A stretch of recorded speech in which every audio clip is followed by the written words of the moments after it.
No espaço, ninguém pode ouvir você gritar. Sabemos que nenhuma supernova, asteroide em queda e planetas em chamas fazem barulho no espaço. Ou fazem? E se você realmente puder ouvir algo lá fora? Bom, vamos ver. Ok, de volta ao ensino médio. O som é uma onda mecânica originária da vibração. O que exatamente isso significa? O exemplo mais simples são as cordas de um violão.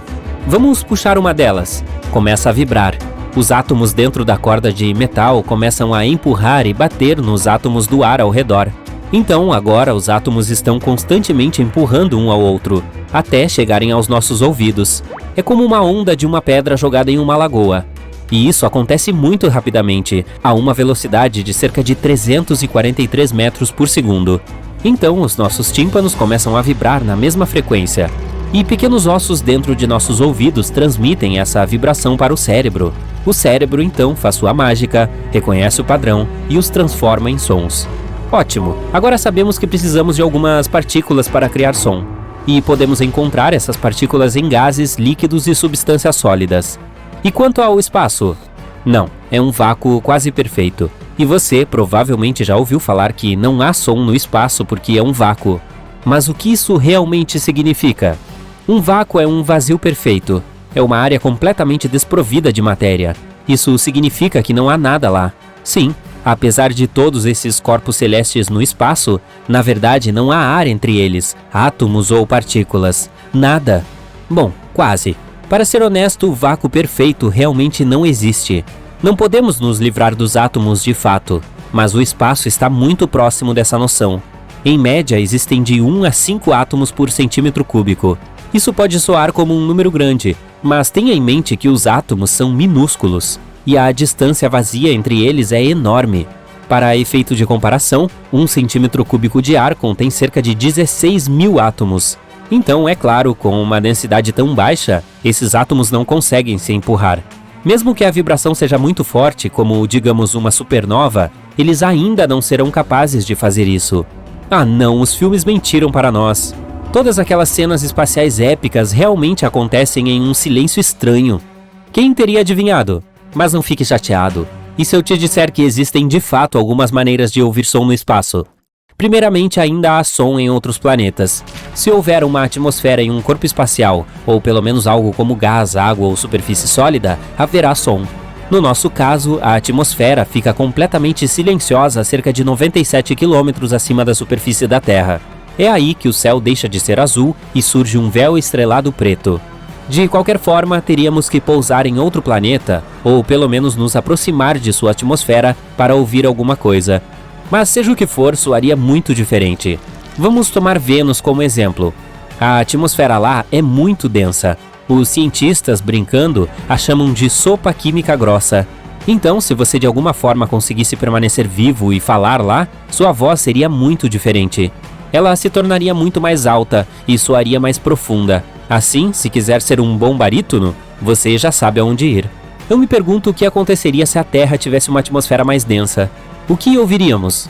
Bom, você pode imaginar vagamente isso se já esteve na água. A água é muito densa. O som se move muito mais rápido e de maneira muito melhor em comparação com o ar, a uma velocidade de quase 1.600 metros por segundo. Se você se sentar em uma sala vazia sem fontes sonoras, não ouvirá muito, certo? Agora mergulhe a cabeça na água e confira como o mesmo silêncio soa aqui. Não é nada quieto.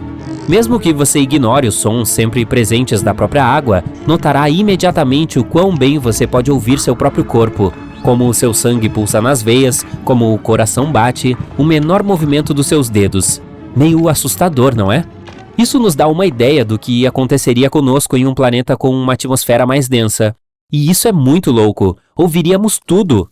De animais correndo ao movimento de placas tectônicas. Vamos lá, você provavelmente diria, é óbvio que há som em outros planetas, mas você não disse que podemos ouvir algo no espaço aberto? Na verdade, sim. Por exemplo, em uma nuvem de poeira.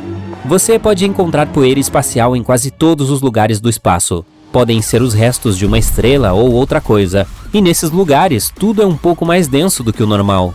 Isso significa que provavelmente há nuvens de poeira onde as partículas estão muito próximas umas das outras, o que significa que elas podem produzir sons. Claro, o volume será muito baixo e os sons serão transmitidos por uma distância muito curta. Mas é melhor que nada, certo? Além disso, já temos um som espacial real gravado. Veio da galáxia Perseu, que está localizada a 250 milhões de anos-luz de distância de nós. A NASA gravou em 2003. Parece uma nota si bemol, mas sua frequência é tão baixa que o ouvido humano, infelizmente, não consegue ouvi-la. Mas, além disso, só podemos ouvir algo dentro de naves espaciais. Afinal, elas são pequenos bolsos de ar. Em um traje espacial, você também ouviria sons muito bem, incluindo sua respiração ou circulação sanguínea. Mas 2 astronautas voando lado a lado não se ouviriam, mesmo que chegassem muito perto e gritassem muito alto. É muito engraçado. Se você, sendo astronauta, esbarrasse em algo, o som seria muito alto para você, mas seu amigo não ouviria nada. É por isso que os astronautas usam dispositivos de rádio. Agora, apenas teoricamente, se você pudesse de alguma forma sair do seu traje espacial e sobreviver, seria capaz de ouvir as conversas e os ruídos acontecendo dentro da nave espacial. Mas como? Olha, temos um pouco de ar dentro da nave e ele transmite som. Ele atinge o invólucro de metal e o atravessa. E então, se você se inclinasse contra a nave, de preferência tocando-a com o cotovelo ou joelho, o som seria transmitido ao cérebro diretamente através de seus ossos, ignorando os ouvidos. Sim, os nossos ossos conduzem o som. É assim que, por exemplo, pessoas surdas ouvem música. É chamado de condução óssea. É usado em alguns fones de ouvido e outras tecnologias.